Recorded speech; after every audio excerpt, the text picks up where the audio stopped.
Udayagiri Ladakh road തകർന്ന് ഗതാഗതം ദുഷ്കരമായി. ഉദയഗിരിയിൽ നിന്നും മാമ്പോയിലിലേക്കും മുക്കടയിലേക്കും എളുപ്പത്തിലെത്താനുള്ള റോഡാണ് അറ്റകുറ്റപ്പണികൾ നടത്താത്തതിനാൽ തകർന്ന് തരിപ്പണമായത്. 40 വർഷം പഴക്കമുള്ള ഉദയഗിരി പഞ്ചായത്തിലെ ഗ്രാമീണ റോഡിന്റെ ഇന്നത്തെ അവസ്ഥയാണിത്. കുണ്ടും കുഴിയുമായ റോഡിൽ കൂടി വാഹനങ്ങൾ കടന്നു പോകണമെങ്കിൽ ഡ്രൈവർമാർ അത്യാവശ്യം സർക്കസ് പഠിക്കണം. പാണ്ടിമൊട്ട മുതൽ ചാമുണ്ടിക്കുന്ന് വരെയുള്ള 3 കിലോമീറ്റർ ദൂരമാണ് തീർത്തും തകർന്നത്. 15 വർഷം മുൻപ് പ്രത്യേക ഫണ്ട് ഉപയോഗിച്ച് റോഡ് നവീകരിച്ചുവെങ്കിലും പിന്നീട് ഇതുവരെ റീടാറിംഗ് നടന്നിട്ടില്ല. ബസ് സർവീസ് ഇല്ലാത്തതിനാൽ നാട്ടുകാരുടെ ഏക ആശ്രയം ഓട്ടോറിക്ഷകളാണ്. എന്നാൽ റോഡ് തകർന്നതോടെ അധിക ചാർജ് നൽകിയാൽ മാത്രമാണ് റിക്ഷകൾ ഇതുവഴി സർവീസ് നടത്താൻ തയ്യാറാവുക.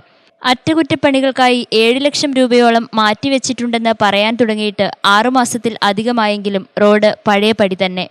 വാഹനങ്ങൾ കടന്നു പോകുമ്പോൾ ഇളകിയ മെറ്റലുകൾ കാൽനടയാത്രക്കാരുടെ ദേഹത്ത് തെറിച്ച് പരിക്കേൽക്കുന്നതും ചെറിയ വാഹനങ്ങൾ കുഴിയിൽ വീണ് അപകടത്തിൽപ്പെടുന്നതും നിത്യസംഭവമാണ്. ഓരോ കുഴികളും വളരെ സാഹസികമായാണ് വാഹനങ്ങൾ മറികടന്നു പോവേണ്ടത്.